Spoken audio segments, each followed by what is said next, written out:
इस वक्त इमरान खान के अहम केस की समाअत ख़त्म होने के बाद पीटीआई वकला बाहर आ रहे हैं। लतीफ़ खोसा साहब आज बहुत खुश नज़र आ रहे हैं, क्या पेशरफ्त हुई है, आइए सुनते हैं। बिस्मिल्लाहिर्रहमानिर्रहीम। आज मोहतरम इमरान खान साहब की जानिब से एक नालिश की गई थी, पिटीशन थी जो सुप्रीम कोर्ट में हमें हिदायत हुई थी कि आप जो भी मामलात होंगे आप वो अदालत आलिया से रुजू करेंगे। चुनाचे वो उसी के तसलसल में हम यहाँ हाई कोर्ट में हमने जो है इस्लामाबाद हाई कोर्ट में जहाँ के तोशाखाना बंद जिसकी अपील जो है ज़ेर तजवीज़ है, जिसमें हमने सेंटेंस को सस्पेंड करवाया था और जिसमें कन्विक्शन की मुअत्तली के लिए हम सुप्रीम कोर्ट में हमने इस्तदा कर रखी है, जो भी वहाँ समाअत के लिए फिक्स हुई थी। तो यहाँ आज समाअत में हमारे दफ्तर ने एज यूजुअल एतराज़ात लगाए थे हमारी पिटीशन पर। और पहले जब डिवीज़न बेंच जो है इस्लामाबाद हाई कोर्ट की, जब उन्होंने मोहतरम इमरान खान साहब की पिटीशन को टेकअप किया तो उन्होंने मुझसे पूछा, इस्तफसार किया कि क्या एतराज़ात लगे हैं। वो साथ ही उन्होंने ऑफिस के एतराज़ात भी देखना शुरू कर दिए। मैंने कहा जी इसमें उन्होंने कहा है कि मुसद्दका नकूल जो है फ्रेंड ऑफ द कोर्ट, जो बैरिस्टर सलमान सफदर साहब ने अदालत उज़्मा के चीफ जस्टिस साहब की सरबराही में 2 रुकनी बेंच के हुक्म पर जो उनको फ्रेंड ऑफ द कोर्ट बनाकर इमरान खान साहब की लिविंग कंडीशन के बारे में उन्हें कहा गया था कि आप जाके मुशाहिदा कीजिएगा अडयाला जेल में, और इमरान खान साहब की लिविंग कंडीशन के बारे में उस हुक्म का जो 24 अगस्त 2023 को 24 अगस्त 2023 का हुक्म जो है उसकी तकमील करवाना सुप्रीम कोर्ट ने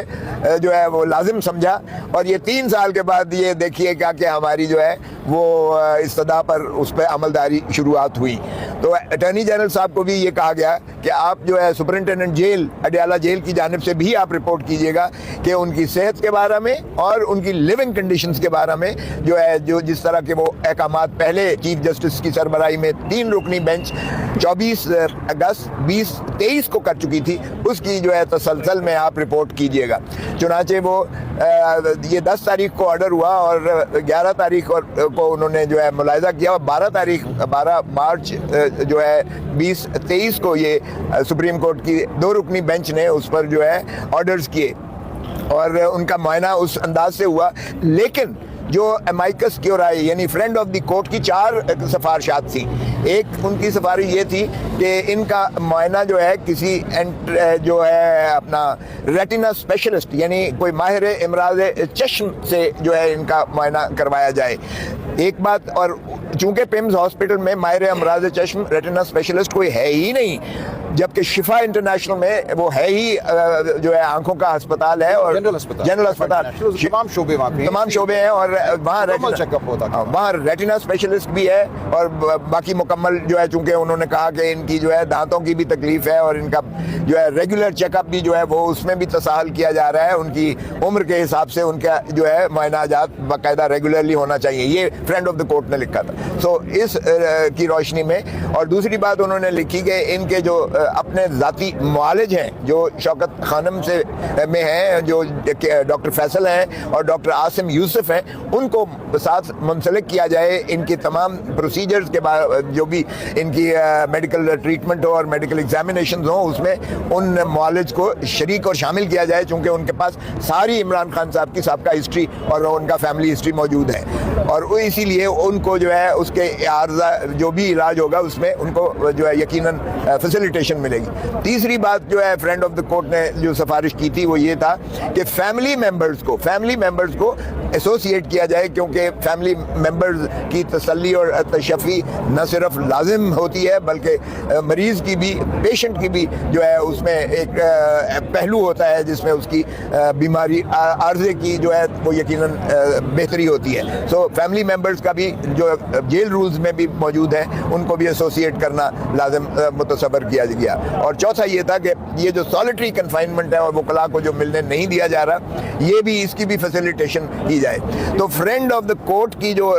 रिपोर्ट होती है ये इसी तरह होती है अमाइकस जस्टिस की, जिस तरह अदालत की अपनी ऑब्जर्वेशन हो, जाती ऑब्जर्वेशन हो, चूंकि अदालत का वो फरीक नहीं होता किसी फरीक का, वो अदालती एक जो है नुमाइंदे के तौर पर जो सारी ऑब्जर्वेशन करता है और फाइनल रिकमेंडेशन उनकी इसी तरह मुतसवर होती हैं जिस तरह वो अदालत की ही रिकमेंडेशन हो। तो उसी के बजाय इसके कि उस पर अमलदारी करती है हुकूमत, उन्होंने उल्टा फिर हमारी एक्सक्लूजन करके फिर उन्होंने अपना ही एक डॉक्टर्स का बोर्ड बनाकर फिर जाती उन्होंने जो है मनपसंद के डॉक्टर्स को भेजकर और इनका जो है मुआयना फिर पिम्स में किया।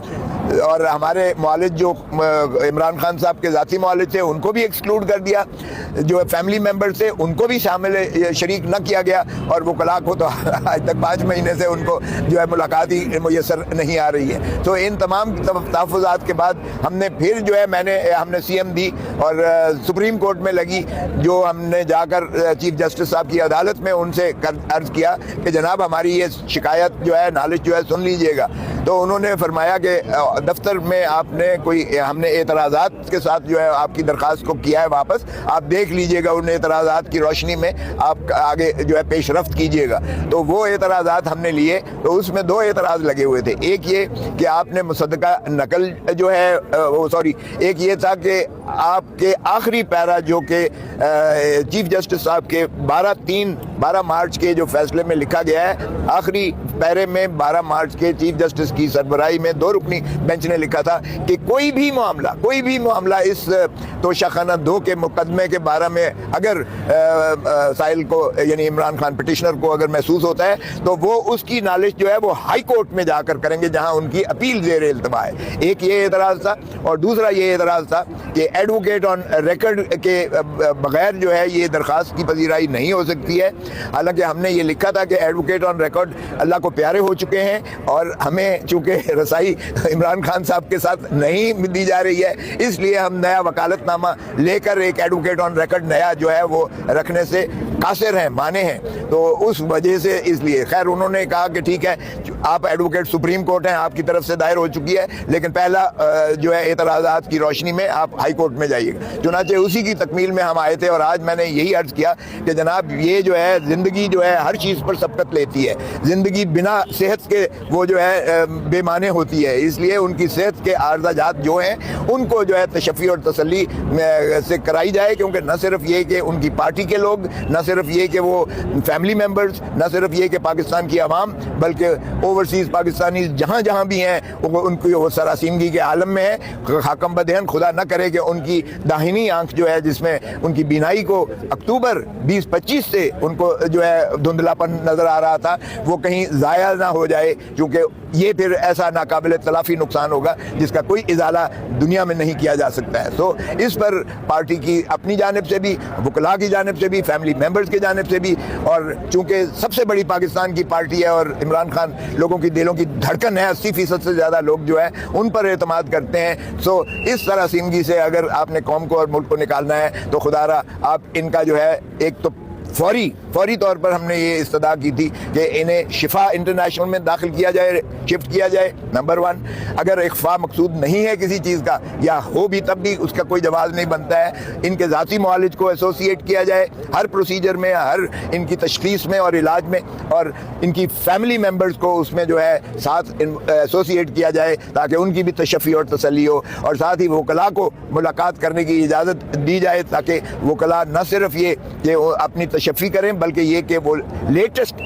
हिदायत ले सकें, क्योंकि वकील जो है वो तर्जुमान होता है साइल का, और अगर साइल से उसका जो है रिश्ता मुनक़ते हो जाए तो वकील बेमानी हो जाता है। इसलिए वकील और वकालत का पेशा इसी चीज़ का मुतकादी है। कानून भी यही कहता है कि उसका मुसलसल राब्ता अपने साइल के साथ होना चाहिए ताकि वो कमा हक़्क़हू उनकी जो है तर्जमानी करके उनके मुकदमे को लगा के यकसू कर सके। तो इसलिए आज उन्होंने जो है ऑर्डर यही किया कि उन्होंने कहा कि अगर आपकी हम अपील ही लगा दें, हमने कहा इससे बेहतर तो कोई चीज़ हो नहीं सकती है, क्योंकि हम 2023 की अपील दायर की हुई है, ये अगस्त 2023 की अपील दायर की हुई है। फिर उन्होंने पूछा कि क्या पेपर बुक्स बन गई हैं, तो हमने कहा ये तो आपके दफ्तर का काम है, हमने तो पेपर बुक्स नहीं बना के देनी है, आप पूछिएगा दफ्तर से। तो उन्होंने कहा ये भी हम हुक्म कर देते हैं कि पेपर बुक हो। तो हमने कहा कि कल के लिए रख लें इसे, कल के लिए। हम तो आज भी तैयार हैं, अपील के लिए भी तैयार हैं, और हम इस मिसलेनियस एप्लीकेशन के लिए भी हम जो